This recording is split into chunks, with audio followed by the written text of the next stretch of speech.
தேர்தல் என்னும் விளக்க தெருமுனை கூட்டத்திற்கு ஏற்பாடு செய்து தலைமை வைத்திருக்கக்கூடிய நகர தலைவர் போலீஸ் சீனிவாசகன், எங்களுடைய மாவட்ட தலைவர் திருமிகு சென்னகேசவன் வெங்கடேசன் உள்ளிட்ட தலைவர்களையும் இந்த கூட்டத்திலே கலந்திருக்கக்கூடிய காவி உறவுகளுக்கும் என்னுடைய வணக்கத்தை தெரிவித்துக் கொள்கிறேன். அதோடு மட்டுமல்லாமல் ஆங்காங்கே இருந்து கேட்டுக்கொண்டிருக்கக்கூடிய கோவில்பட்டி நகர்வாழ் பொதுமக்களுக்கும் என்னுடைய வணக்கத்தை தெரிவித்துக் கொள்கிறேன். இந்த ஒரே நாடு ஒரே தேர்தல் அப்படிங்கிறது இன்னைக்கு நேற்று எடுத்த முடிவு கிடையாது.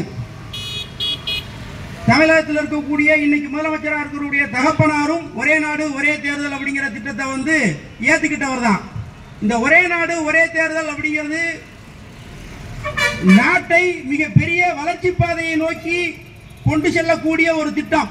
இதை இன்னைக்கு பார்லிமெண்ட்ல ஓட்டெடுப்புக்கு கொண்டு வரும்போது கிட்டத்தட்ட 40 அரசியல் கட்சிகளுக்கு மேல இது நல்ல திட்டம், தேசத்தினுடைய வளர்ச்சிக்கு முக்கியத்துவம் தரும் அப்படின்னு சொல்லி ஆதரவு தெரிவிச்சிருக்காங்க.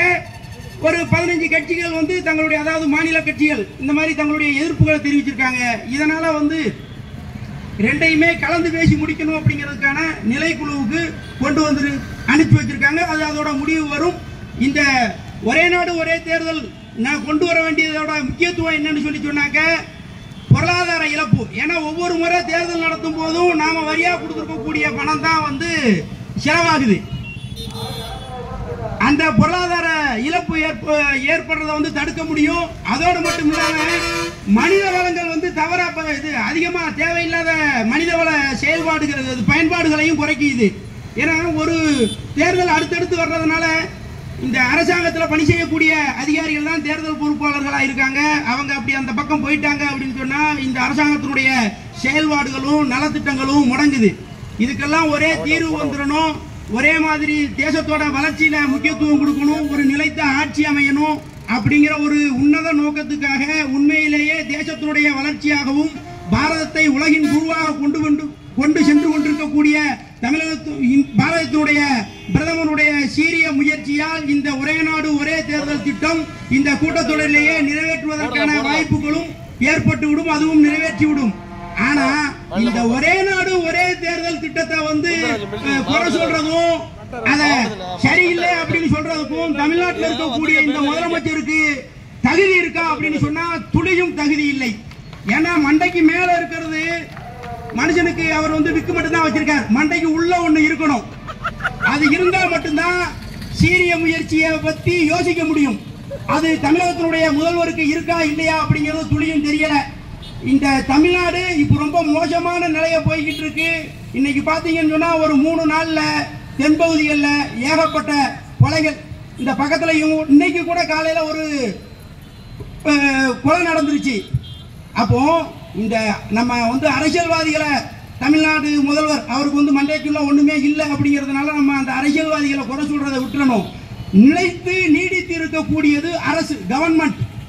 இந்த கவர்மெண்ட்டை வழிநடத்தி கொண்டிருக்கக்கூடிய தலைமைச் செயலர் உள்ளிட்ட மக்களுடைய வரிப்பணத்திலே ஊதியம் பெற்றுக் கொண்டிருக்கக்கூடிய இந்த அதிகார நிலையில் இருக்கக்கூடியவர்கள் என்ன செய்து கொண்டிருக்கிறார்கள் என்பதுதான் மக்களுக்கு தெளிவுபடுத்தணும்.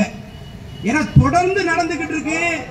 இங்க யார் யாரு சாராயம் விற்கிறா, யாரு கஞ்சா விற்கிறா அப்படிங்கிறது காவல்துறையினர்களுக்கு முழுவதுமாகவே தெரியும். இருந்தும் அதை அவங்களால கட்டுப்படுத்த முடியல. ஏன்னு சொன்னா இந்த கையாலாகாத தமிழக முதல்வர், அவருக்கு கீழே இருக்கக்கூடிய இந்த மந்திரிகள் எல்லாமே இந்த களவாணித்தனத்திலிருந்து அங்க பங்கு வாங்கிட்டு இருக்காங்க அப்படிங்கிறது எல்லாருக்குமே தெரியுது. மக்கள் பரிதவிச்சுக்கிட்டு தான் இருக்கான். அதை எங்க போய் சொல்றது, எப்படி அதுக்கு தீர்வு ஏற்படுத்துறது அப்படிங்கிறது இந்த மக்களுக்கு தெரியல. ஒண்ணு இல்லைங்க, சிம்பிளா தமிழக முதல்வருக்கும் அவருக்கு கீழே இருக்கக்கூடிய அமைச்சர் பெருமக்கள் உள்ளிட்டவங்களுக்கும் மண்டைக்கு உள்ள ஒண்ணுமே இல்லைங்கிறதுக்கு சின்ன உதாரணம். தமிழகத்தையே உழுக்கின ஒரு சம்பவம் நம்ம கோவில்பட்டியில் நடந்துச்சு. அது எல்லாருக்குமே தெரியும்.